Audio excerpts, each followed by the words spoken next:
Boa noite. Oi. Boa noite, Marcos, Júlia. Boa noite, doutora Rosicléia. Muito obrigada por ter aceitado o nosso convite, de dispor do seu tempo para estar aqui hoje com a gente.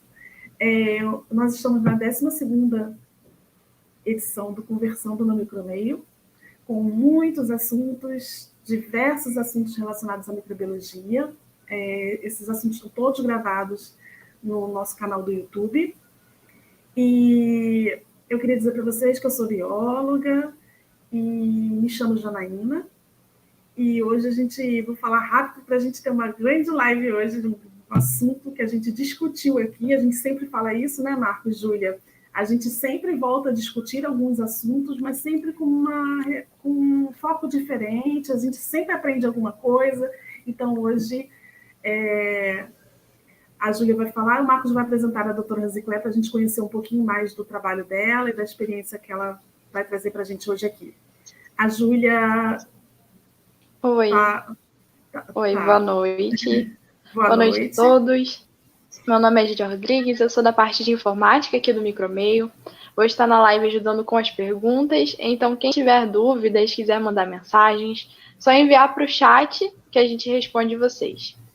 Gostaria de lembrar que quem quiser o certificado de participação da live de hoje, só solicitar através da DM do Instagram do Micromeio, colocando o nome completo e o e-mail que a gente encaminha para vocês. Bom, hoje nós vamos falar com a doutora Rosicléia sobre os desafios atuais da microbiologia de alimentos. E quem vai apresentar ela para a gente vai ser o Marcos. Boa noite a todo mundo, Júlia, doutora Rose, Janaína, quem está nos assistindo aqui agora. Eu já vi que temos presenças ilustres aqui, dando o seu ok aqui no YouTube. Aqui. Boa noite a todo mundo. Luciano, meu chapa, tudo bom? E aí, vamos dando sequência à nossa página aqui, relembrando tudo, né? A intenção do Micromeio é trazer informação científica em uma maneira não formal, despojada. Você tem aqui a oportunidade de falar com pessoas que normalmente você encontra no Congresso, e você tem, às vezes, uma pergunta para fazer no Congresso, e aí aqui você tem 1 hora e meia para perguntar tudo que você sempre quis fazer. Todo mundo que está online aqui, são 7h34 numa quinta-feira, todo mundo está saindo do engarrafamento agora. Quem não conseguir ver a gente live aqui, a palestra está gravada lá no YouTube, então algumas horas após a finalização da palestra, ela já estará no YouTube com várias legendas como inglês, francês, italiano, árabe, tudo aquilo que o YouTube proporciona para a gente hoje. E hoje temos uma presença ilustre, como a Janaína falou, né? A gente retoma vários assuntos, né? E eu acho que não é questão de falar de novo da mesma coisa. A gente traz vários profissionais com várias realidades. A realidade da doutora Rose, que tem um laboratório aqui no Rio de Janeiro, tá ali, dá para ver ali o laboratório dela, é com certeza uma realidade diferente de quem está em São Paulo, talvez no Rio Grande do Sul, para quem está em Recife e no Amazonas, e acho interessante essa vertente, que a gente sempre vê um lado bom, a gente sempre vê uma coisa nova, tipo, nossa, ninguém falou sobre isso até agora. E o papo é esse, justamente o chat está aberto para todo mundo aqui, façam suas perguntas, tá? Eu sempre brinco, não existe pergunta errada, existe não fazer pergunta. Então você pode aproveitar, pergunte tudo para a doutora Rose, tá? O nome da palestra aqui deveria ser tudo aquilo que você sempre quis saber sobre microbiologia de alimentos, você nunca teve para quem perguntar. Então hoje, com certeza a doutora Rose vai conseguir responder para vocês. Fazendo a apresentação formal aqui, né? Da doutora Rose, ela é bióloga, formada pela Universidade de Passo Fundo, lá no Rio Grande, já passou por vários órgãos, e hoje ela é diretora do Laboratório Biológico aqui no Rio de Janeiro, onde vocês, só pelo briefing aqui, vocês vão saber logo, ela trabalha com análise microbiológica e físico-química de água, alimento, ar, cosmético, ou seja, tudo aquilo do mundo maravilhoso da não clínica, né? Está com a doutora Rose hoje. Doutora Rose, muito prazer de estar com a gente aqui agora, dando o seu tempo para poder falar com a gente, fazer a apresentação nessa 1 hora de palestra, de bate-papo que a gente vai ter aqui. Muito obrigado. Obrigada, Marcos. Obrigada, Janaína, Júlia. Obrigada pelo convite. quando o Marcos me fez o convite, eu disse assim, mas ele me mostrou o canal, eu disse assim, mas só tem gigante nesse canal, só tem pessoas super de referência. Você tem certeza? Ele disse, não, olha só, você tem a prática, vamos conversar sobre isso. Então, é isso que eu vim hoje conversar com vocês, é sobre a prática, né, de laboratório. Então, obrigada, Janaína. Eu fiquei surpresa com aonde o canal chegou. Quero te dar os parabéns como mulher, cientista, empreendedora. Parabéns pelo canal. Obrigada. Com ela. Eu fiquei assim, e eu disse assim, não, eu tenho que participar disso. Obrigada mesmo. Vocês, a gente precisa... Você vê que só temos mulheres aqui. Eu sou o único que estou aqui no meio, aqui falando... Eu vou falar alguma besteira aqui, mas eu sou o único homem aqui no meio. Então, o mundo é das mulheres. Não tem participações aqui. Aproveitando a deixa da doutora Rose, o mundo é das mulheres. Sempre foi. Obrigada, Marcos. Então, vamos lá. Vou falar um pouquinho com vocês, vou contar um pouquinho. A gente gosta de história, né? De storytelling, então eu vou contar um pouquinho da minha história. Eu trouxe uma apresentação para começar a falar com vocês. Então, sobre os desafios atuais da microbiologia de alimentos, né? Um olhar do laboratório. Para eu chegar nesse desafio, eu preciso contar a minha história. Então, o laboratório, ele começa, né, há 10 anos atrás, no Rio de Janeiro, foi um convite do meu sócio em desbravar o sudeste do Brasil. O laboratório biológico, ele tem unidade em Florianópolis e Fortaleza. Então, a gente está nos extremos do Brasil. E no Sudeste era desafiador. Então, essa palavra, desafios aí atuais, veio muito a calhar que não é desafio a nível de guerra, mas é um desafio a nível de provocação, né? Então, na minha história, eu começo lá na educação, abro o laboratório biológico há 10 anos atrás, e começo a trabalhar trabalhei em outros laboratórios, né, na parte tanto técnica quanto comercial, e aí viro uma empreendedora, né? E empreender no Brasil tem os seus desafios, e empreender na ciência, né, que é esse o nosso olhar, empreender como um laboratório privado em análise. A gente tem uma diferença, né, de um laboratório privado de análises que atende uma gama de clientes, e nós temos também laboratórios já específicos dentro da indústria, os laboratórios clínicos. Então, cada um com as suas características. Então, há 10 anos atrás, inicia a jornada no Sudeste, e o Rio de Janeiro, eu eu formei, junto com empresas, mais de 30 laboratórios na indústria de água envasada. Então, o nosso desafio na microbiologia de alimentos começa na indústria de água envasada no Rio de Janeiro. Então, esses laboratórios, eles são meus clientes até hoje, e nos últimos 5 anos, além da água envasada, a gente entra para a indústria de alimentos, principalmente na área de plant-based, que são novos alimentos, e que estão vindo com muitas novidades. Cada dia lança um hambúrguer, um quibe de produtos vegetais. E aí, hoje, nós temos 3 grandes clientes nessa área que nós aprendemos muito. E aí, eu começo para vocês contando os desafios que eles nos trouxeram. A indústria nos trouxe. Quando a gente é desafiado, a gente vai estudar, vai buscar. E aí, conversando com o Marcos, o que eu traria de novidade para vocês, pensando em contribuir, porque aqui no canal eu comecei a ver as lives, né? Depois que eu conheci, você vira fã, comecei a ver as lives e cada um trouxe um olhar. Trouxe o olhar de quem é o micro-organismo, falando os problemas, as soluções. E aí o desafio que eu trago para vocês aqui é o primeiro, o conhecimento da microbiologia aplicada. Nós temos uma gama de profissionais que trabalham na área de alimentos, né? Nós temos engenheiro de alimentos, biólogos, químicos, técnicos na área. Então, assim, é uma gama de profissionais.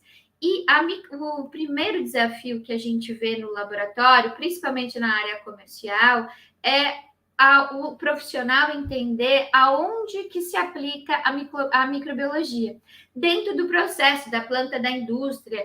E aí, Por quê? Porque a aplicação da microbiologia, ela vai desde a qualidade do ar, a análise de água, a análise do efluente que está dentro lá da indústria, o alimento, a superfície, a mão do manipulador, o resíduo perto do processo de fabricação, o solo, tudo influencia. A microbiologia tem uma gama de adaptações, de problemas na fabricação, que é o meu ponto aí, no armazenamento, nas embalagens, no processo e no monitoramento. Então, trazer conhecimento, que é o que o canal faz, e por isso que eu fiquei muito feliz em poder contribuir. A microbiologia aplicada com o profissional, sabendo o que ele precisa, é o objetivo. E aí vem a calhar com o nosso propósito de quanto empresa e quanto pessoa, que é levar conhecimento para as pessoas. Então, é um desafio bom, é um desafio que a microbiologia aplicada, para você saber o que você está fazendo lá. A gente tem muita ligação aqui no laboratório, né? Contato. Mas eu quero fazer uma análise. Ok, vamos fazer análise. Mas eu não sei por onde começar. Então, hoje, eu trouxe os desafios para a gente pensar aonde que vai começar. Por quê? A nossa ciência, microbiologia, a gente fala do invisível. O tempo todo nós estamos falando, a gente sabe, a gente vê uma bactéria crescendo, mas para as pessoas que estão ali envolvidas nos processos, é uma ciência do invisível. Então, a gente tem que desmistificar que a microbiologia ela tem uma aplicação muito séria e a gente tem uma gama de processos que a gente pode melhorar com ela. Nosso segundo desafio, então, o primeiro é a gente saber onde a gente aplica a microbiologia, né? O segundo é as legislações e normas. Elas mudam constantemente. E aí eu trouxe uma sugestão aqui na área de alimentos para vocês, que é a Biblioteca de Alimentos.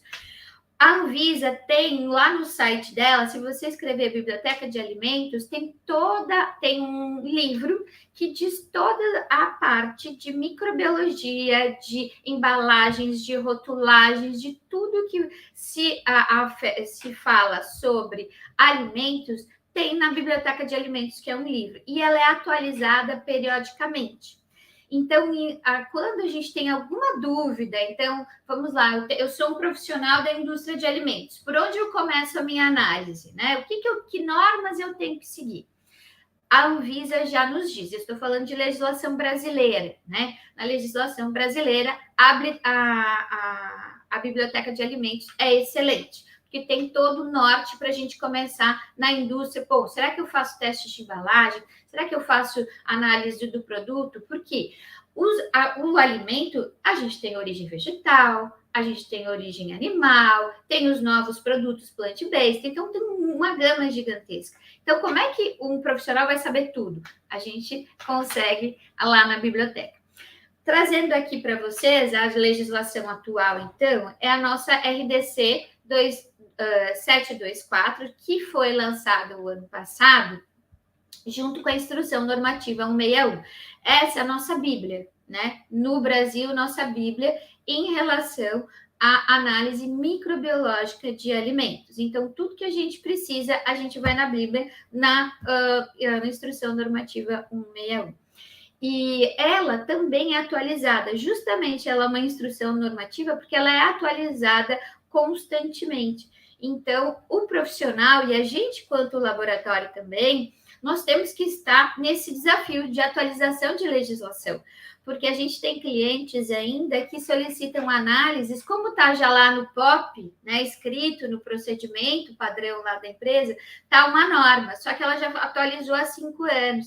Então, cabe a nós, quanto empresa, também fazer essa orientação. Olha, a norma atualizou, agora segue a nova norma. Então, o laboratório também, a gente tem isso na parte da ISO, né, no sistema de gestão, a atualização de normas, então isso segue já nas nossas boas práticas do laboratório de constante verificação se tem a atualização das normas, principalmente no mercado onde a gente atua do Brasil.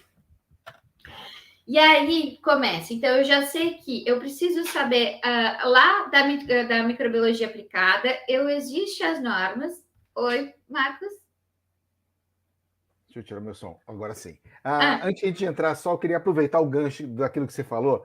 A gente tem aqui, dentro das pessoas que estão aqui, né, até já se apresentaram aqui, muita gente que é da clínica, né? Então, existe uma curiosidade, como a Janaína, né, como eu, que trabalhei mais de 20 anos na clínica, existe a curiosidade muito grande do microbiologista clínico para saber, tipo assim, mas o que o pessoal de alimentos faz tanto? E essa minha migração, onde eu me coloco agora, que hoje eu trabalho profissionalmente com a área não clínica, né, eu trabalho na área que você está atuando.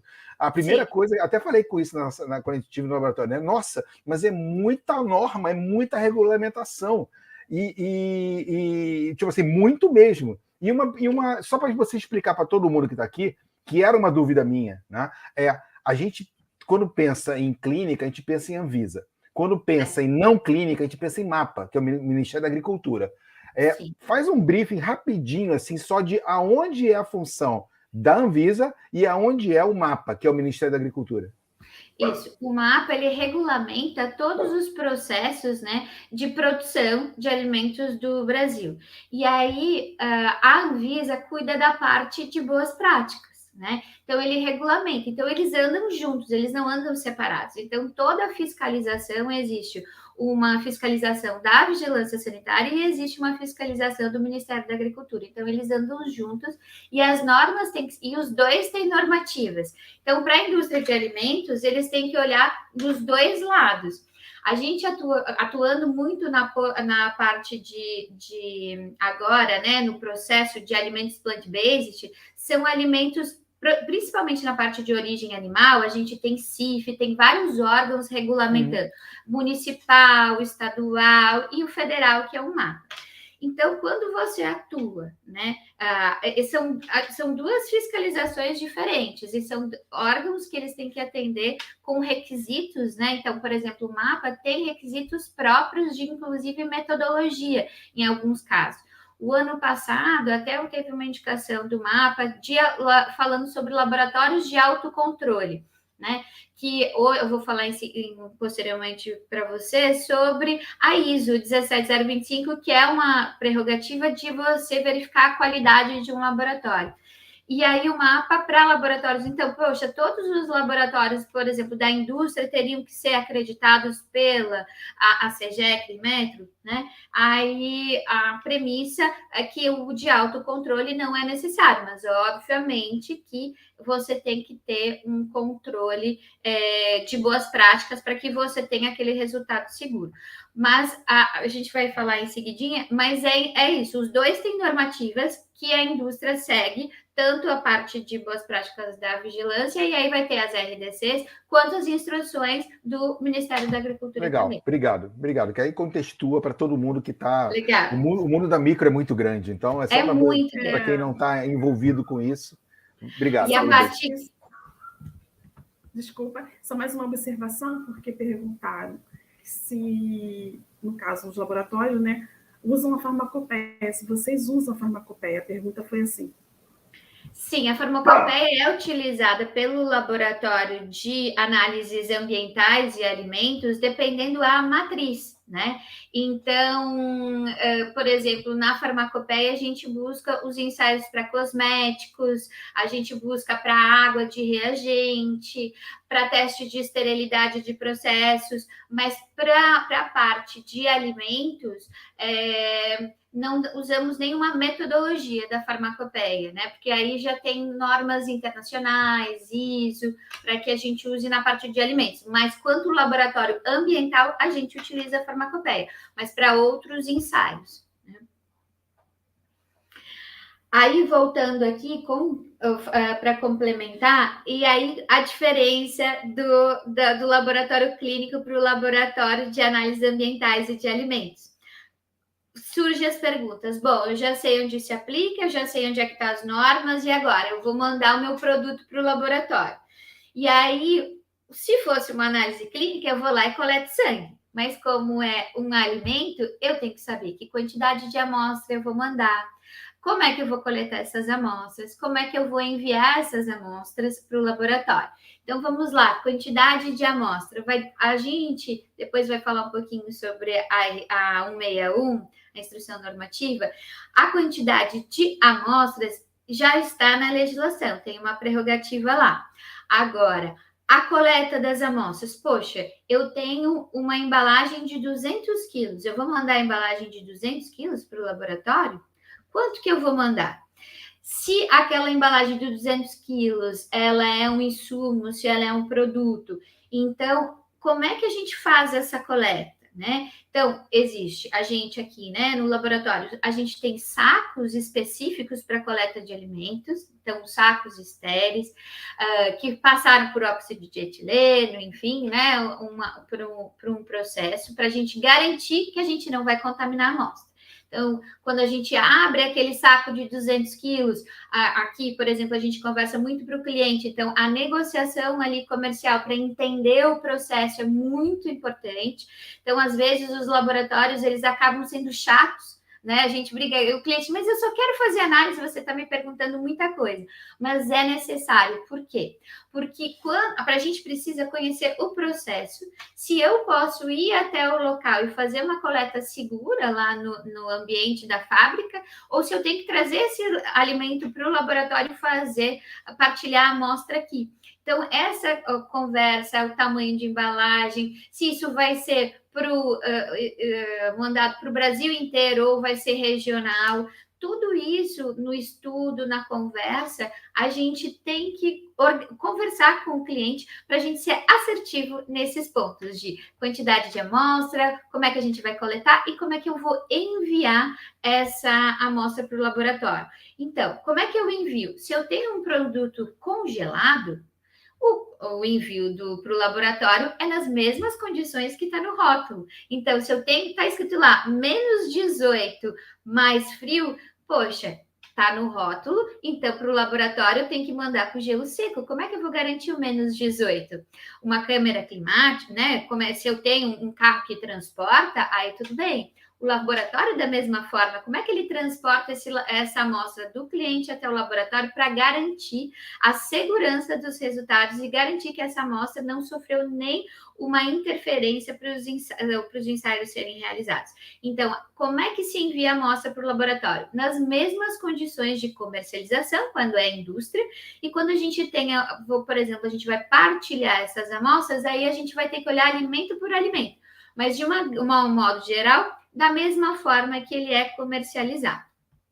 Se é um insumo de temperatura ambiente, eu vou usar temperatura ambiente. Se é um produto refrigerado, então eu tenho que transportar da mesma forma. Então, a primeira coisa, trazendo as dúvidas dos nossos clientes aqui, né? Rose, eu tenho 10 gramas aqui do produto, posso mandar para análise?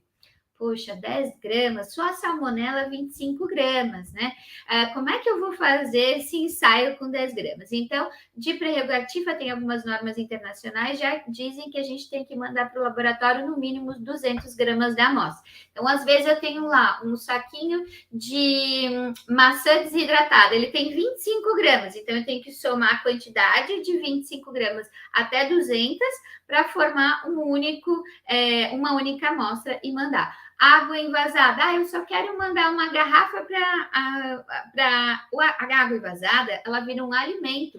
Quando a gente está lá no poço, a água é muito incrível, porque ela é uma mineração. Quando ela vai para a embalagem, ela vira um alimento. Então, ela tem que seguir todas as boas práticas de produção de indústria de alimento. E essa água, para chegar aqui, também não pode ser só uma garrafinha, porque a gente precisa uma embalagem descartável, a gente precisa de material para conseguir fazer os ensaios. Então, quantidade de amostra é muito importante, como coleta e como envia para garantir os resultados. Então, quando pensar em análise, esses são os pontos cruciais. E é interessante, só dar um ponto aqui, né, Janaína, de que a gente está falando de várias palestras aqui do pessoal da clínica reclamando muito.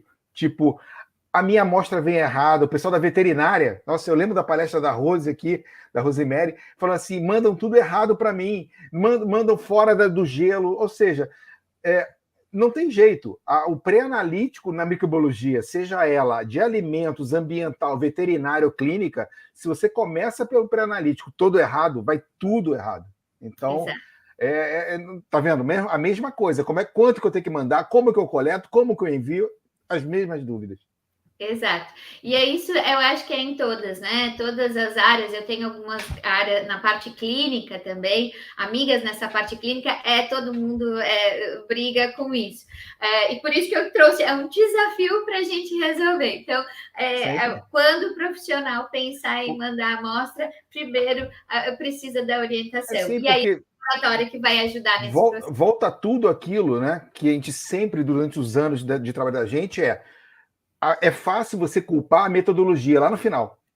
Não deu daquilo que eu tenho. Mas qual foi o tipo de amostra que você mandou? É fácil você chegar no final e falar assim: não, a sua biologia molecular está errada, a sua microbiologia está errada, a tua bioquímica, a sua imunologia, né? A tua escolha de metodologia lá no final para salmonela, para listéria, não é a melhor. Peraí, mas como é que você mandou a amostra? Então, tá tudo ligado. Tá tudo linkado, exatamente. O meu time na parte de amostragem aqui, a gente passou pela auditoria da ISO em fevereiro e foi incrível, porque é uma coisa que a gente bate muito na tecla e é um dos nossos diferenciais também, é isso da amostragem, da segurança da coleta com materiais estéreis, o coletor, né, o amostrador, ser muito bem orientado, justamente para a gente não contaminar aquele alimento que está ali esperando um resultado para se tomar uma decisão, né? Porque ele é uma regra de decisão de muitas coisas, né? Ou vai ter que descartar o produto. Então, assim, na indústria é muito sério, né? Então, é também esse olhar na amostragem. Então, é um grande desafio. O terceiro e agora, né, desafio é a escolha do laboratório, né? Como a gente está aqui, eu sou de laboratório, estou nesse mercado há 10 anos, trouxe aqui algumas premissas, 4 premissas, para que as pessoas consigam, porque aqui tem uma variada, né? Às vezes a gente está na parte clínica, igual a Janaína, depois muda de área. Como é que a gente escolhe um laboratório, né, para fazer esse ensaio?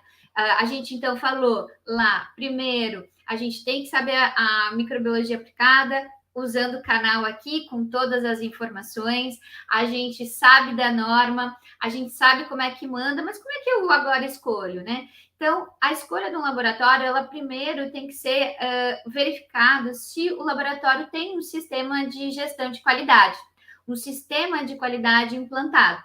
Por quê? Porque aqui eu cito, né, a norma, o padrão ISO 17025, que é uma acreditação que é realizado pelo CGE Metro, que é a qual o laboratório nosso do Rio de Janeiro acabou de passar por auditoria e Florianópolis já é acreditado. É uma forma que a gente garante, se o laboratório tem um sistema de gestão de qualidade implantado, que a empresa opera num padrão.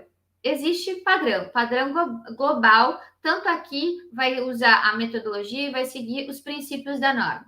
Então, esse é o primeiro olhar. Claro, aqui eu coloquei, é inevitável que empresas que vão exportar, isso já é premissa, tá? Exportação já é premissa que o laboratório tenha. Por quê? Porque para quem exporta, a gente tem os clientes, a gente vai ficando muito feliz que eles começam a angariar novos mercados. Então, assim, alimentos que foram a Dubai, Reino Unido, Estados Unidos, né? Já é lá o alimento, eles analisam aqui, mandam um relatório de ensaio para eles, né? Acompanhando o lote da amostra, daquele lote, daquela tonelada, enfim, enviada. E lá eles refazem os ensaios. Então, esse autocontrole é muito importante, e aí essa olhar para o laboratório com acreditação é importante, que é uma premissa para ser selecionado, né? Segundo, a indicação de profissionais reconhecidos, o famoso network, né? Então, os grupos de WhatsApp, então a gente tem aí, todo mundo tem um grupo da sua área, né, que atua. E aí, pessoal, estou precisando de alguém para fazer uma análise. A análise do que? De alimento. Aí manda lá o laboratório. quando a pessoa se responsabiliza em mandar o laboratório, significa que ela teve um bom atendimento, né? Então, esse boca a boca, a gente faz um monte, aqui a gente está fazendo uma live, convidei alguns clientes e tudo, mas esse network é muito importante, porque você confia naquilo que você foi muito bem atendido, atendeu as suas expectativas, então você indica, né? Então, esse network funciona muito e essas indicações são muito importantes. A gente, assim, nesses últimos 10 anos, tem visto que isso funciona e com a gente funciona muito bem, né? Então, que o profissional que já trabalhou conosco, as explicações, atendimento, acaba que é uma forma, sim, de indicação. E, inclusive, se vocês... quais são os desafios de buscar um laboratório? Todo mundo fala em profissionais de reconhecimento da área de ter essa indicação. Metodologias, métodos rápidos, métodos tradicionais. Para quem não é da área e está chegando, por exemplo, vou trabalhar com alimentos e não entendo metodologia. Justamente, né? A metodologia é algo bem científica.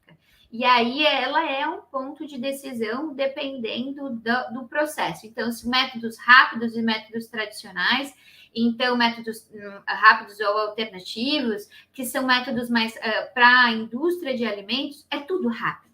A carga tem que sair amanhã. Não, o cliente manda a amostra e ele precisa do resultado amanhã, vai embarcar, vai ser exportado. Então, assim, a metodologia é um ponto de decisão dependendo da planta que está, né, se buscando esse controle de qualidade. E o quarto e último aqui no terceiro desafio é o orçamento e plano de amostragem. Como é que eu penso o plano de amostragem? É quanto de amostra, não de tamanho, mas quantos pontos de coleta eu vou colocar na indústria para eu ter segurança para mandar meu alimento para o mercado e o consumidor receber um alimento seguro em casa, né? Vai comprar lá no supermercado.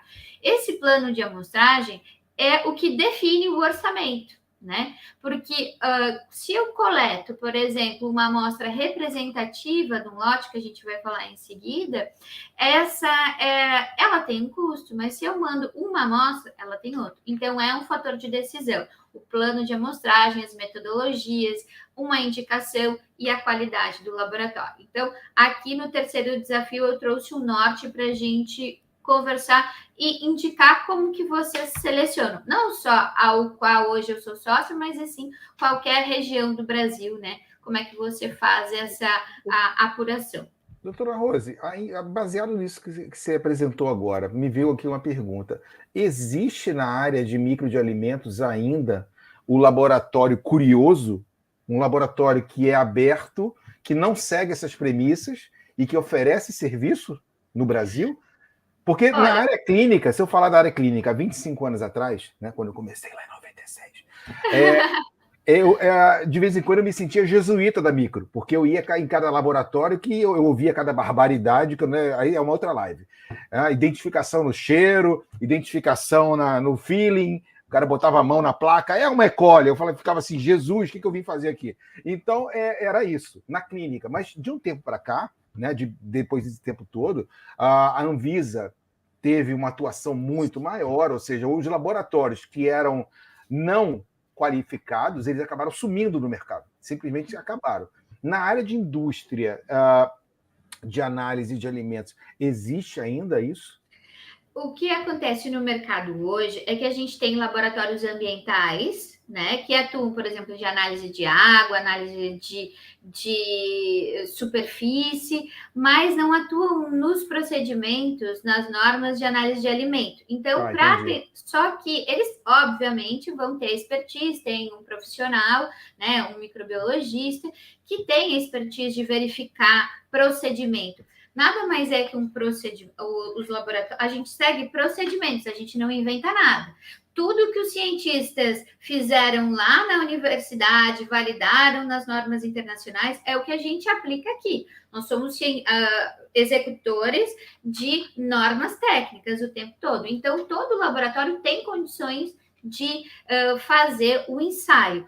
Mas tem alguns que são mais focados na parte ambiental e outro na parte de microbiologia de alimentos. Então, eu não posso te garantir que ainda exista, né, laboratórios que não tenham, mas a gente tem uma seleção no mercado justamente quando a gente fica mais no ambiental e quando a gente entra para a parte dos alimentos. Porque aí existe os controles maiores, a gente tem uma verificação de processo muito grande, o analista tem que ser muito bem treinado. É uma especificidade de cada foco, né? Daquilo que você está fazendo. E a gente foi como a gente, né? A gente começou como um laboratório ambiental e nos últimos 5 anos a gente focou no alimento. Por quê? Porque a gente tem expertise da área, você ter um corpo técnico formado, melhorando, e aí você vai aplicar as normas que se requer, né? Para que se faça os ensaios.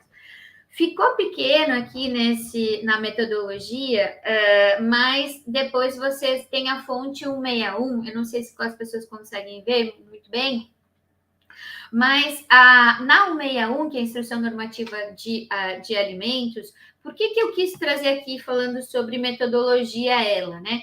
Porque é a partir desta norma que a gente busca as metodologias para atender o que ela fala.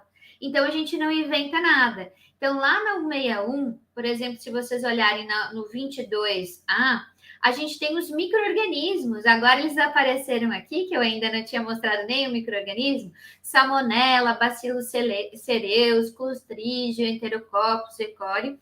É aqui que a gente sabe que metodologia eu vou utilizar. Por quê?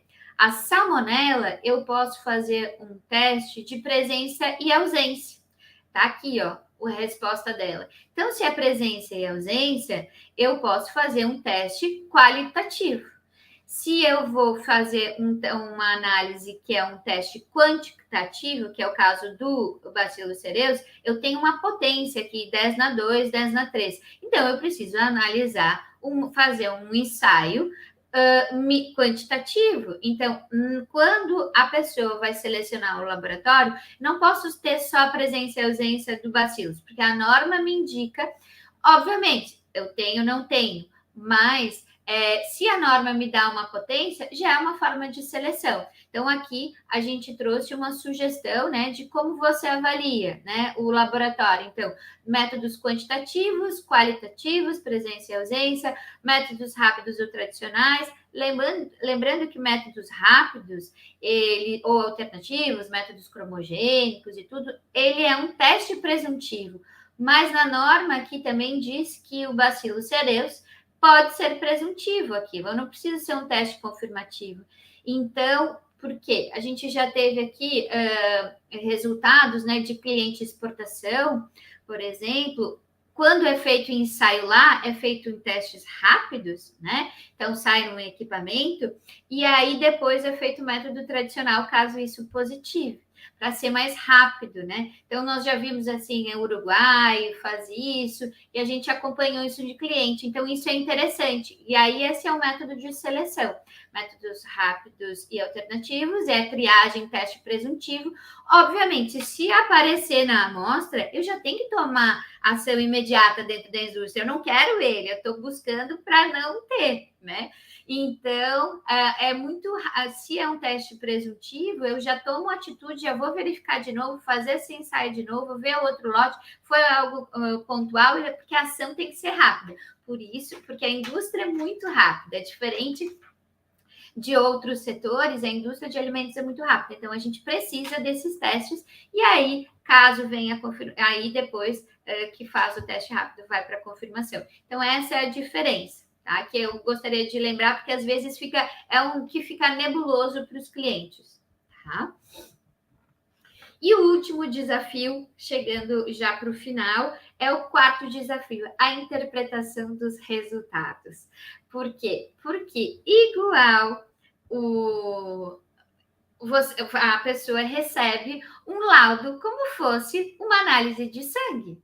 É igual um laudo de análise de microbiologia de alimentos, é igual de sangue, e o de alimentos é a mesma coisa.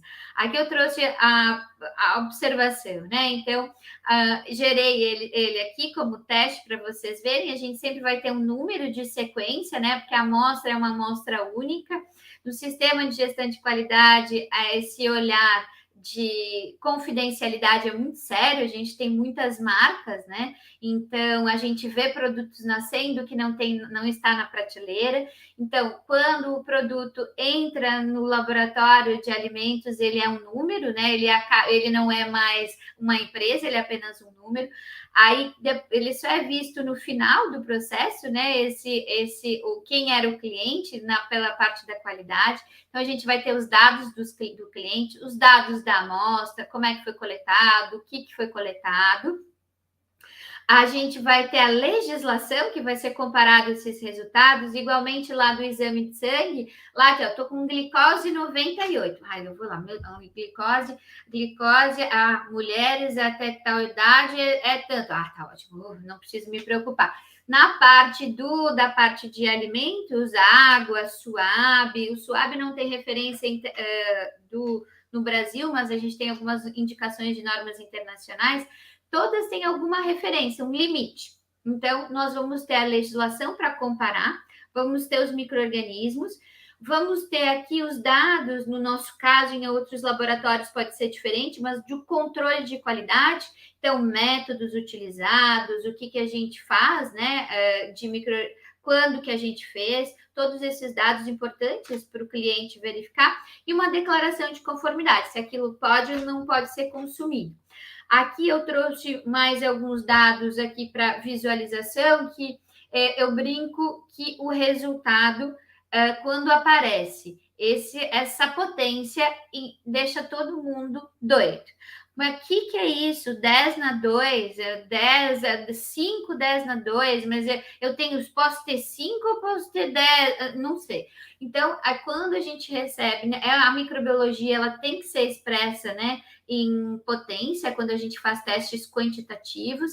Então, quando a gente tem um limite de quantificação, que é um termo bem técnico para a gente do laboratório, né? Então, eu brinco, ó, menor, quando a gente tem esse sinal aqui no resultado de menor, significa que é menor do limite de quantificação que a gente estava identificando, e aí vamos ver como é que era a legislação. Bom, legislação 5 vezes 10 na 2, então eu posso ter 500 e eu tenho um limite de quantificação de 100. Bom, eu tenho menor do que 100. Pois, mas eu posso ter um? Posso ter um. Mas a legislação diz que eu posso chegar a 500. Então, eu tenho... então, o produto está ok, porque até o final da validade, esse é o limite máximo da legislação, que a gente trouxe um exemplo aqui, a gente colocou uma lasanha, enfim. O máximo na legislação para bacilos cereus é 500. Ótimo, se eu tenho menor que 100, tá tudo bem. Agora, se eu tivesse 500 aqui num produto que foi produzido, eu vou ter risco no final? Se no produto já feito no dia 18/5 eu já tenho 500, se nós tivermos condições de crescimento ali, choques de temperatura, o produto não vai estar mais seguro. Então, esse olhar do microbiologista, de quem recebe o relatório, tá tudo bem, tá ótimo. Opa, não tem que olhar não só na declaração de conformidade, mas o crescimento lá na microbiologia, para a gente tomar as medidas dentro da indústria. Todo o cliente, há 10 anos a gente ouve muito, quando tá tudo bem, que não cresce nada, ótimo. No momento que cresceu uma colônia, Rose, cresceu uma colônia esse mês, o que aconteceu? É isso mesmo, por isso que a gente investiga. Para a gente tomar as atitudes antes de qualquer coisa acontecer, antes desse produto ir para o consumidor. Então, esse é um desafio de olhar a qualidade, não ter que bom que está sempre zerado, mas se não tiver, é justamente por isso que a gente faz os ensaios. Tá aí a importância de monitoramento, né? Só uma parte. Foi bem legal você mostrar esse laudo aqui por duas razões. Uma delas, a segunda é uma pergunta minha. A primeira é de que, para quem não é da área de alimentos, né, isso meus colegas na minha empresa onde eu trabalhava, sempre foi uma coisa que eu perguntava, você tem uma visão de quem é leigo. Tipo assim, vou falar minha mãe. Minha mãe é leiga, né? Na cabeça dela, ou de quem não é da área de alimento, é tipo assim, tudo que eu estou comendo, ele tem que ser estéril. Não pode ter nada, né? Então, na verdade, a legislação existe para você ter até um certo nível, até uma certa quantidade, ela é sadia para você consumir. Aí, em cima daquilo que você falou já, depende do armazenamento, transporte, aquilo que vai para o mercado, aquilo que a gente já vê todo dia no mercado, todo dia no jornal, né? O alimento saiu da fábrica, foi para o mercado, mas o mercado de noite ele desliga a refrigeração. E aí ele só liga no dia seguinte. Aí você pega aquele iogurte no dia seguinte, tá esquisito, você abre em casa e fala assim, mas por que esse iogurte tá com essa cara? Aí você, tipo assim, será que o cara desligou? Eu não estou falando que fazem, mas já ouvi falar que fazem. E aí você tem justamente isso, né? Não é estéril. O que a gente come não é estéril. Você tem uma quantidade ali, né?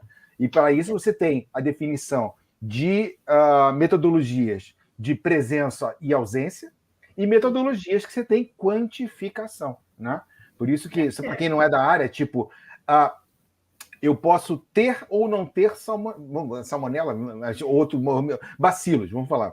Eu posso ter ou não ter bacilos, ponto. Mas eu posso ter um bacilos, talvez, ou outro micro-organismo, na quantidade muito pequenininha, que não vai causar nada lá no cliente final que vai comprar no mercado. E outras que eu não posso ter, tipo salmonela, não posso ter de jeito nenhum. De jeito nenhum, exato. Mas, porque senão isso vai gerar... Outro dia eu estava falando com a Jana, sobre o processo, né? O famoso e famigerado processo chamado recall, né?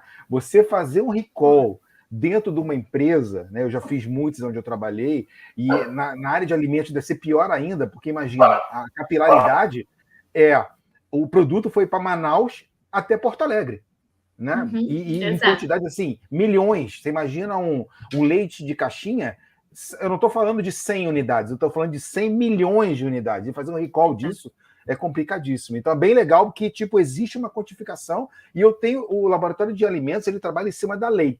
Eu trabalho em cima da lei e o que ela pede é ausência, presença ou quantificação. E uma pergunta para você agora. Eu tenho, Marcos Vinícius, tenho uma empresa de chocolate, né? Aí eu procuro você para fazer uma análise. Só que eu vou exportar esse chocolate para o Irã e para a China. Se a legislação do Irã é diferente da China, o que eu faço? Aí você vai ter que atender todo mundo. Você vai ter que olhar o que as premissas da legislação lá. Isso aconteceu muito, inclusive, conosco, num cliente de exportação que foi para outros lugares do mundo. E aí eles precisavam de um laboratório, inclusive, que eles continuaram as análises com a gente de autocontrole, mas precisaram buscar um laboratório a nível mundial para conseguir atender aos requisitos de todas as normas dos outros países, porque são muitas premissas. Por exemplo, pede vitamina D. Um laboratório multinacional para fazer isso? Exato, isso. Para que tenha esse relatório tanto em inglês sempre, né? Mas em outras línguas e também esse alimento que chegue lá e seja feitos ensaios lá também, né? Então, assim, são várias características que a gente vem acompanhando nesses 10 anos, mas sim, eles têm que atender conforme o país. É bem específico, né? Então, cada país tem as suas premissas e normas. Então, é um desafio para a indústria também, quando ela precisa. Olhando a indústria, assim, nessa parte de proteína... mesmo de animais, né? Eles têm uma expertise muito grande porque eles exportam muito. Então, eu tenho amigas que trabalham nessa área, nessas grandes indústrias, né? Eles têm um laboratório de autocontrole dentro da indústria justamente pela velocidade que tem que ser, porque a quantidade de ensaios e para atender todas as normativas, inclusive, de outros países. Um país pede isso, outro país pede isso. Então, eles precisam ser velozes, né? Então, tem essa característica, sim. Tá? Então, nós, quanto laboratório privado, nós temos que sempre ir além, tentar estar ali junto com a indústria para ver os desafios deles, para ver onde a gente pode auxiliar, né? E essa parte de resultado é muito importante em tomada de decisão. Se tiver um crescimento aqui, toneladas vão ser descartadas, Né? Então, é muito sério essa interpretação. Então, é um grande desafio de tomada de decisão. Esse é o ponto que eu gostaria de comentar, que inclusive o participante Luciano Chano comenta aqui, né? Não, Luciano fez pergunta? Obrigada pela participação de todos que estão aqui comentando, o fã-clube, enfim. Mas o Luciano faz a pergunta, né, que quando temos uma contaminação baixa, que usual, concluímos aqui, colocou na tela agora para todos lerem, concluímos a quantificação menor que o limite, como se trata de uma contaminação baixa. Eu acrescento aqui, doutora, a questão de não só o limite aceitável, né, que a gente tem, que é o que o Marcos está falando, né, que a gente trata como limite aceitável, aquele tanto o UFC de colônias referente a qualquer produto. Na verdade, a grande decepção do microbiologista clínico, quando ele entra na indústria de alimento cosmético, ele começa a conviver com esse assunto, ele descobre que ele tem bactéria em tudo quanto é lugar. Né? E a gente fica desesperado, né? E só diz assim pra gente, não, só os injetáveis são estéreis. Aí você fala, como assim, né? Como assim? Mas, enfim.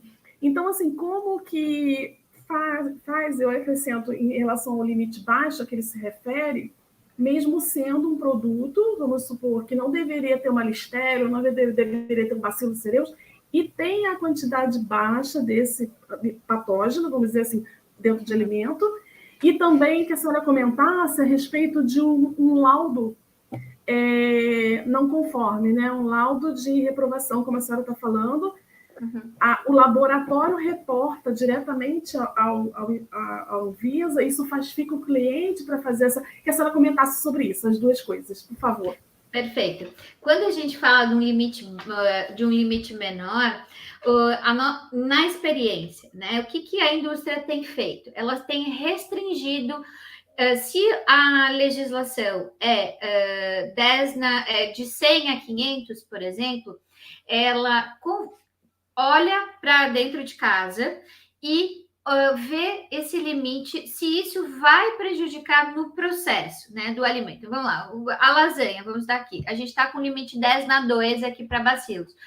Se a indústria fazendo os ensaios e tendo o seu autocontrole lá no plano de amostragem, ela pode reduzir esse limite de quantificação. Então, ele vai ter uma verificação menor que a legislação preconiza. A legislação preconiza de 100 a 500, mas ele está fazendo um limite de 10.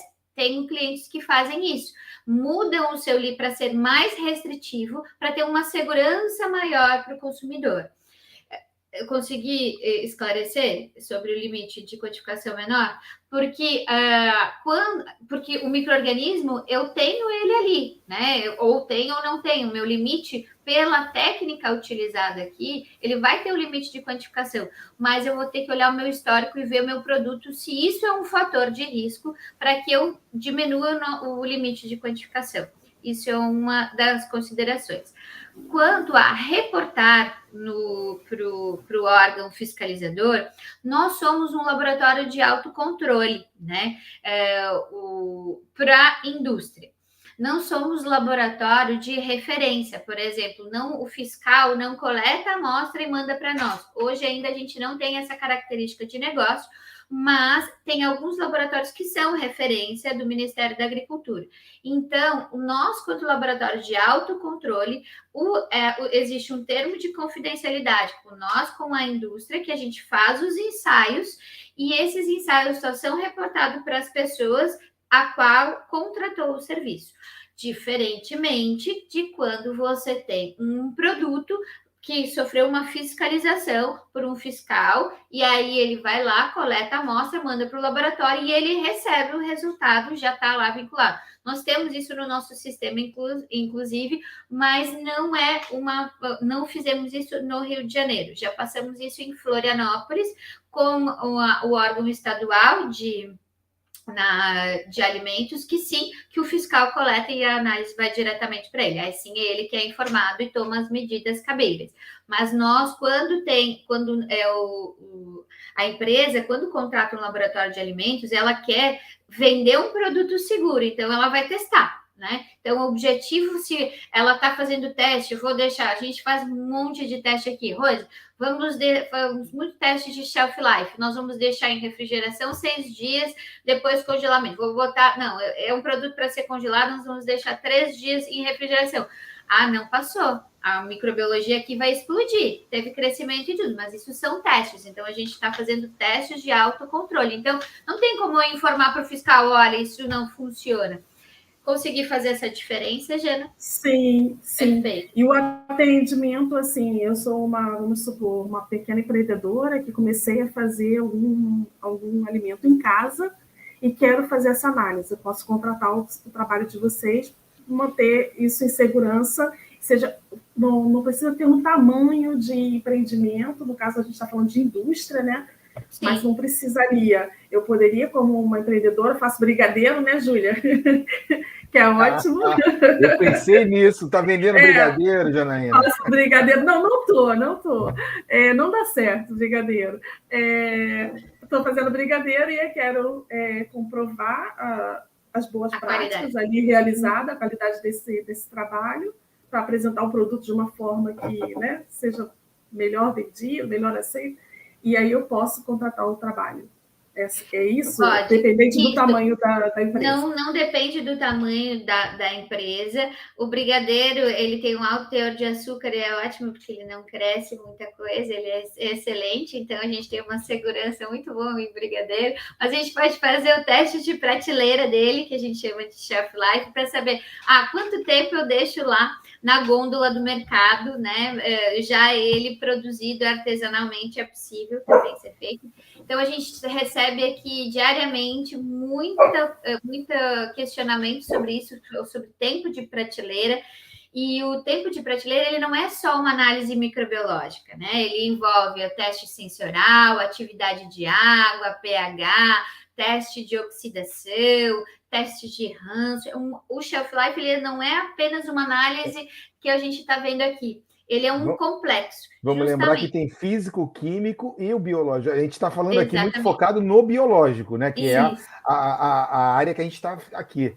Mas quando você entra no laboratório e entra na área de químico-física, você tem mais zilhões de testes que não são do nosso métier, né? Mas são feitos também, né? Mas, Marcos, Júlia... Não, perdão, eu ia brincar, né? Eu ia brincar porque depois que ela disse que o brigadeiro tem muito açúcar e não o teste de prateleira que é o correto, quer dizer, podem vender brigadeiro e comer brigadeiro de qualquer lugar. A gente tem uma segurança.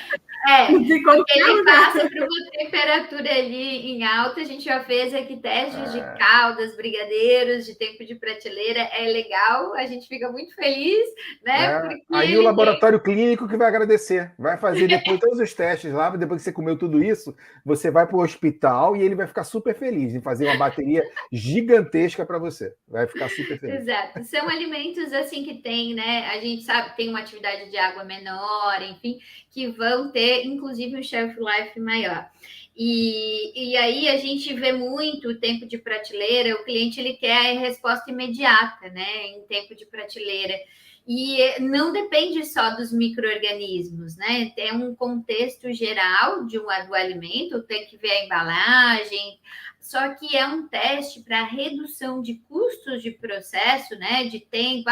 Será que eu posso deixar meu produto 6 meses? Poxa, mas o supermercado, ele me exige, no mínimo, a validade de 6 meses para eu conseguir vender no supermercado, né? Então, será que eu consigo chegar a 8 meses para conseguir produzir, liberar análise e mandar para venda?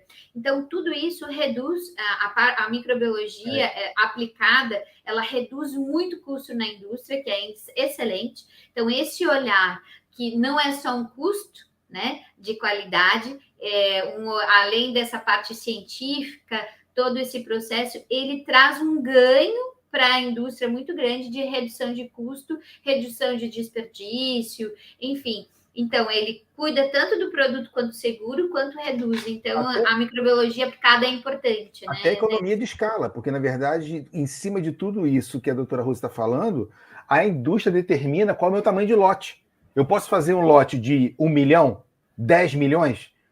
Não, se eu fizer de 10 milhões, você vai jogar metade. 5 milhões vai para o lixo. Então, tipo, até para isso, para ele ter economia na quantidade de brigadeiros que ele faz, ele tem que saber, até o limite X eu consigo vender. Após isso, metade vai para o lixo. Ou pior, o meu consumidor lá na frente vai comprar o brigadeiro mofado, porque vai crescer um fungo lá nele, apesar de toda a concentração de açúcar. É bem interessante isso. É papo para ele ficar até meia-noite de novo. A Nathalie está perguntando, a Nathalie Gonçalves está perguntando o que seria o teste de ranço.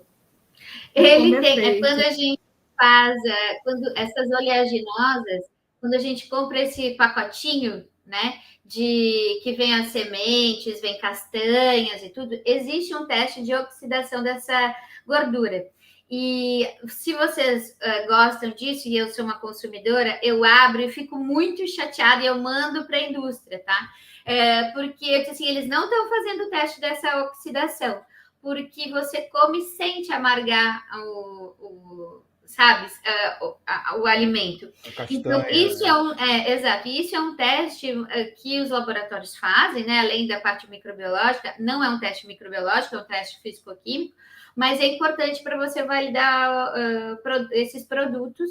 E no shelf life isso é muito importante, porque a gente acha que o shelf life é só o crescimento de micro-organismos, mas existe a parte física e sensorial muito importante, né? Então eu brinco que a gente chama de tempo de prateleira aqui, mas a gente faz um controle de crescimento microbiológico, de tempo 1, tempo 2, tempo 30 dias, e aí fornece esses dados para o cliente e ele consegue tomar a decisão. Poxa, vou poder deixar refrigerado. Mas aí não são os micro-organismos que a gente vê nas normativas, são os micro-organismos deteriorantes que a gente vai buscar em cada produto, dependendo do que for, né, analisado.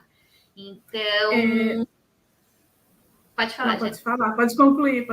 Então, nesse olhar, então, o teste de Hansen é uma oxidação das gorduras. Ele tem esse nome, quando você precisar ir trabalhar com isso, você manda pedir esse ensaio. Pode ser que laboratórios, cada um tenha, né, oxidação, mas existe esse teste para ser feito. Eu gostaria de fazer uma pergunta, na verdade, assim, a gente está quase encerrando, né? A senhora está encerrando, ou senão a gente dá continuidade aqui, eu faço no final. Eu vou passar o último slide. Então, aqui eu já terminei. Eu já terminei. Podemos ficar até 1h da manhã falando aqui, sem problema nenhum. Eu vou... Pode fazer a pergunta e aí eu finalizo. Não, na verdade, assim, a gente já teve aqui algumas palestras relacionadas, apresentação, né, relacionada à virologia em alimentos, né? E aí, como a senhora vê essa questão em relação a esse tipo de pesquisa, né, em vírus? E aí eu vou incluir os parasitas também, sabendo que nas boas práticas, né, a gente tem toda aquela exigência de higiene e tudo mais relacionada aos parasitas, né? Existe essa solicitação desse tipo de análise? Não esqueça os fungos. Não esqueça os fungos. Os fungos. Não esqueça. Os fungos. A gente trabalha com o invisível, né? A ciência do invisível. Então, frequentemente eu recebo fotos no celular, né? Dizendo, Rose, você acha que isso aqui é um contaminante do produto? Ou eu disse, olha, se eu tivesse bola de cristal, eu ia conseguir fazer essa resposta imediata. Mas tem coisas que a gente ainda, olha, não é característico. A gente consegue elucidar. Mas, realmente, pensando, a gente não tem essa solicitação para vírus em alimentos. Não é uma coisa que a indústria, que eu vejo a preocupação, tá?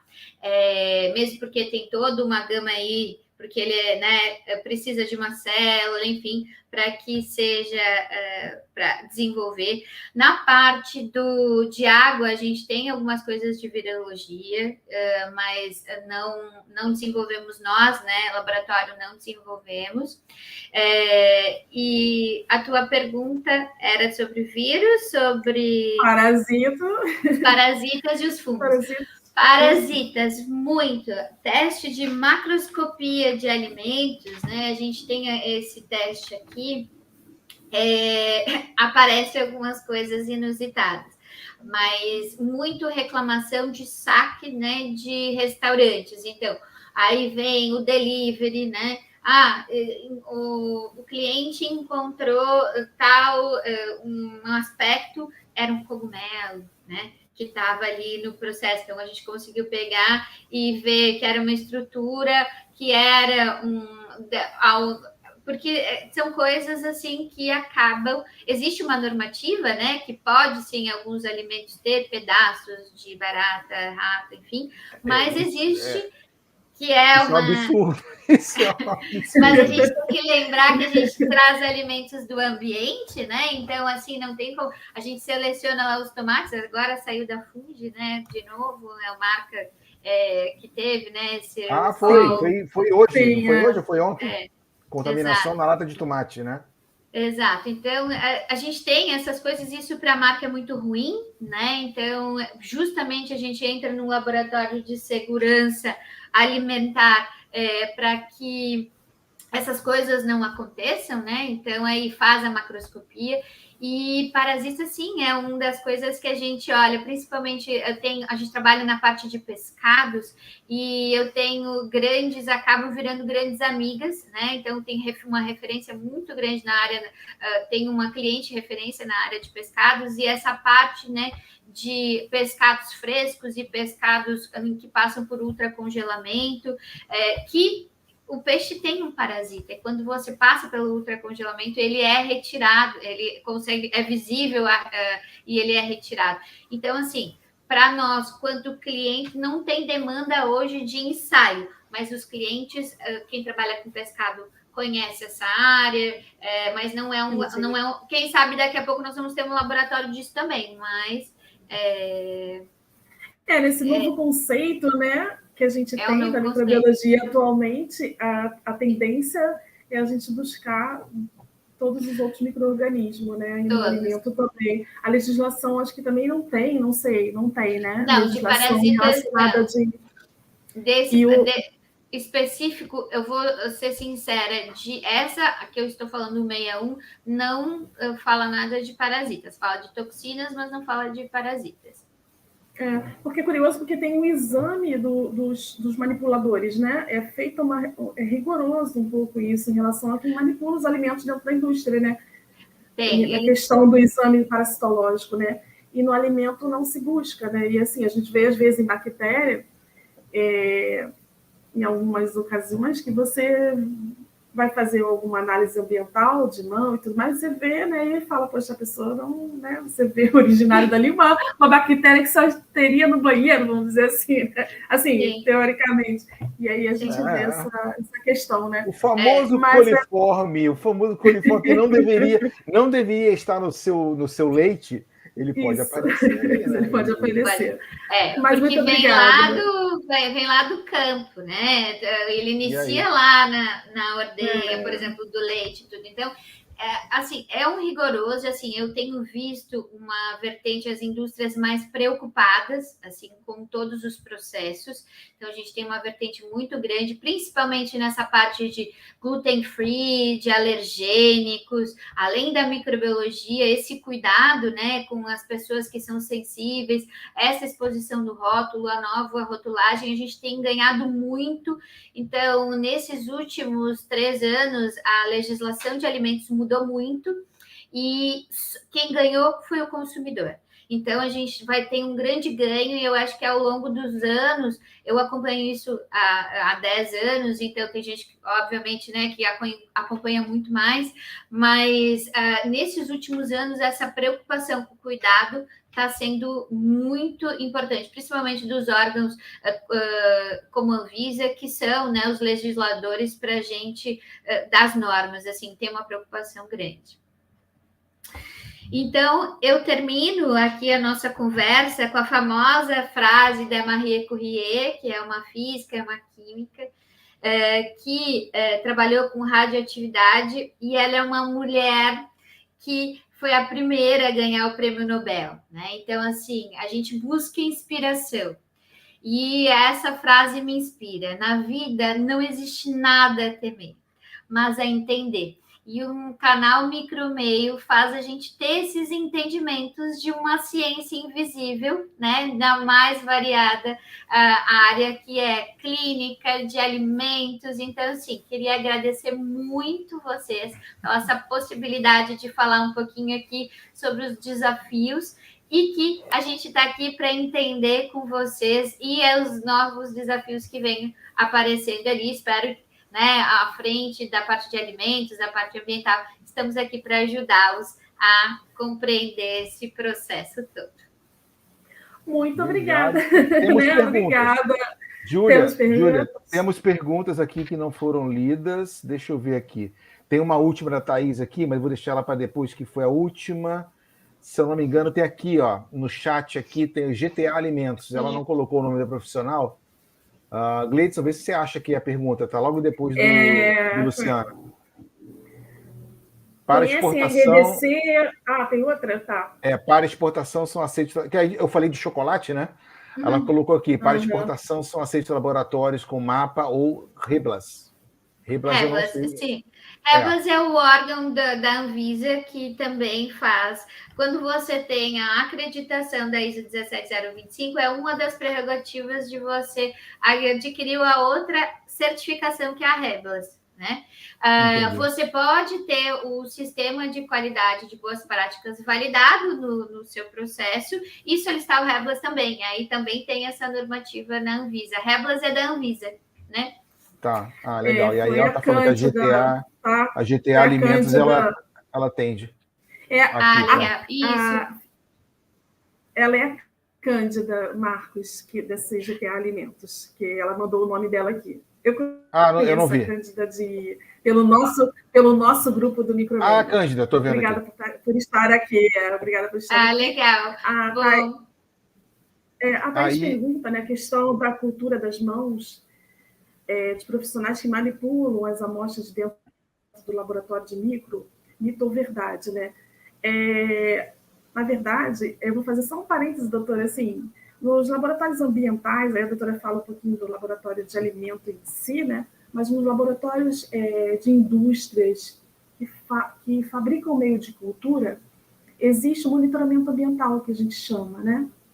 E mesmo lavando as mãos, fazendo o processo todo, pode acontecer também de ter esses limites aceitáveis, né? De verificar como é que está sendo aquela área limpa, porque a área a gente chama de limpa, assim, salas, enfim. E aí você tem ali. Então, assim, é verdade. E aí eu complemento, eu pedi para falar, doutora Rosicléia, porque eu vou comentar, fazer com complemento, de que a gente teve uma campanha da lavagem das mãos, né, relacionada às IRAs, que são as infecções relacionadas à assistência à saúde, e a gente deixa aqui uma mensagem para vocês que lavar as mãos é importante em todos os setores, seja qual for, inclusive em casa. Aí eu deixo a doutora falar sobre o alimento. Isso, na indústria também se monitora isso, tem um limite, não tem brasileira, mas tem internacionais. E por quê? Quando a gente vê o crescimento lá no alimento, a gente vai olhar o antes, então a gente vai olhar as embalagens, a gente vai olhar a manipulação, a gente vai olhar a superfície, a gente vai olhar todo o processo para saber se aquele crescimento veio do processo ou é próprio do alimento. Né? Então, tem esse monitoramento, sim, é feito na indústria e, principalmente, lá no plano de amostragem que eu falei, é onde se decide os pontos críticos, né, de controle que vai ser feito. Não vou fazer. Existe várias técnicas, né? Tanto em mãos quanto de superfície, em ATP, para se validar processo. Dentro da indústria de proteína, carne é muito forte, assim, esse processo usando ATP, usando os alergênicos. Então, ele faz a limpeza da superfície, faz os testes em loco, além de fazer os ensaios microbiológicos do produto, já se faz testes em loco. Então, assim, é bem sério, é bem controlado e se faz sim, e isso é um ganho gigante para o produto final, né? Se você monitora antes, além da qualidade da água, que é um dos fatores cruciais no processo, principalmente quando você tem produtos com grande quantidade de água no processo. Eu tenho muita curiosidade sobre a microbiologia da água. Jana, vamos debater isso numa próxima live? Falar só sobre água. Não, é uma coisa bem interessante. Deixo registrado aqui. A gente fala muito de carne, né, de peixe. Deixo registrado aqui. Deixo registrado aqui. Esse desejo já vem há um tempo. Inclusive, eu consegui fazer um contato com o INEA, que é um laboratório que faz análise de água. Interessante. E consegui fazer. E aí teve todo um processo, enfim, a gente não conseguiu fechar, e eu busco, Marcos, se alguém aqui tiver disponibilidade, a doutora quiser falar. Aqui em cima. Está convidada já está convidada, então, porque esse é um desejo que eu tenho já há algum tempo, a de água análise de água, no geral. A gente vive com a água, só que a gente fala de muitas outras coisas, e a água passa batida. A água passa batida. Todo mundo... E tem uma importância a água na indústria, tem uma importância a água em todos os lugares onde a gente bebe, a água que é utilizada na fabricação dos a base da fabricação água utilizada do alimento, dentro do... Exatamente, Então, a água é um fator crucial. Beleza. Está convidadíssima. E o pessoal que está aqui está convidado a assistir a próxima palestra. A gente vai finalizar. Tem uma última pergunta. Tem uma última pergunta. Peraí, tem tempo ainda. Então, aqui, a Cândida, de novo, da GTA Alimentos, falando. Tem uma pergunta. Acredito que seja. Isso, é a RDC 390 da Anvisa, que é o laboratório. A normativa que fala, ótima contribuição. Muito obrigada, Cândida, para o laboratório de controle. Desculpa, não vi? A RDC 390, que é da Anvisa, que fala sobre o laboratório de autocontrole. Então, uma ótima contribuição para quem quer buscar as normativas, essa é a normativa da Anvisa. Obrigada, Cândida.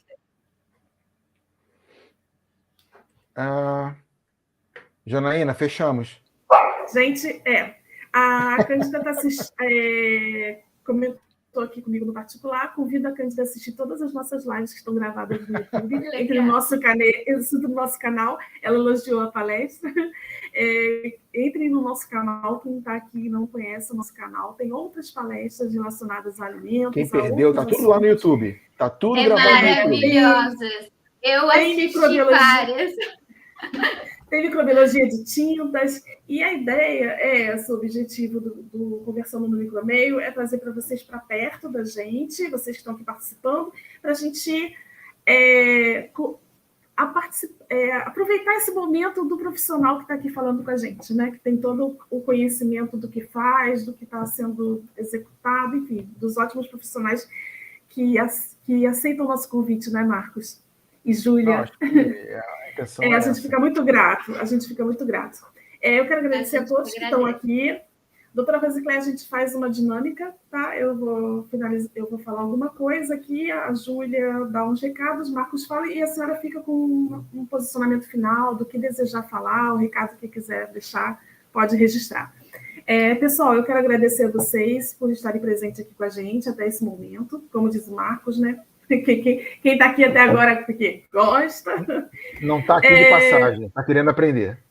O pessoal da clínica que estava aqui, é muito bom quando a gente abre esse leque de informações relacionadas às outras microbiologias. Façam isso, busquem isso, só tem a acrescentar. Então é isso. Eu desejo a todos uma boa noite. Eu agradeço muito, doutora Rosicléia, foi excelente a palestra. Muito obrigada. Marcos, muito obrigada por ter trazido a doutora Rosicléia aqui com a gente. E estar aqui com a gente. Júlia, obrigada. Vamos lá, Júlia?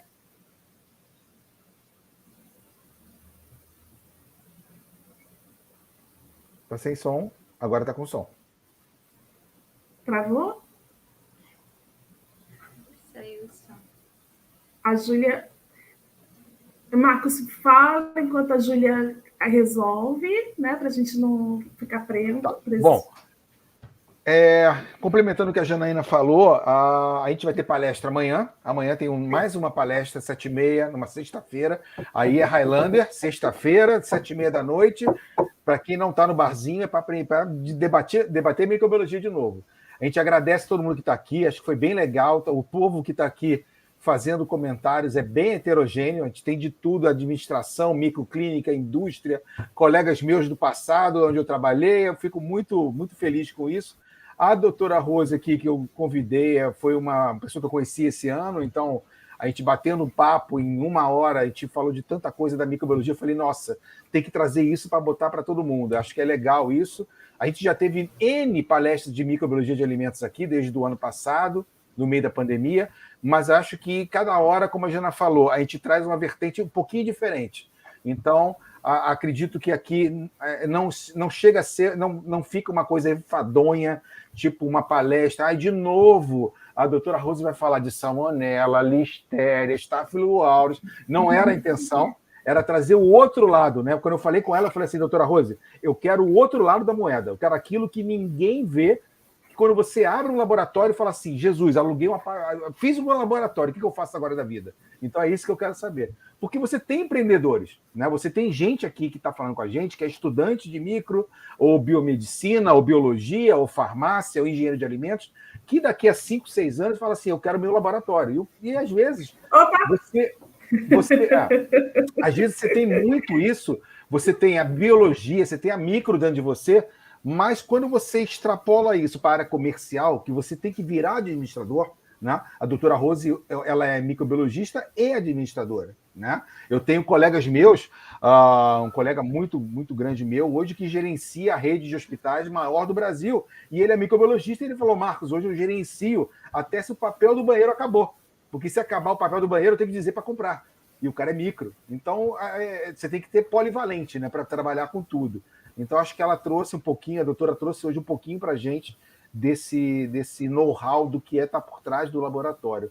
Agradeço a todo mundo aqui. Amanhã, 7h30, tem mais. Júlia, consegue falar? A gente está te ouvindo. A gente está te ouvindo. Agora foi? Foi, pode falar. Oi? Eu gostaria de agradecer a todos que participaram com a gente, mandaram perguntas, mensagens pelo chat.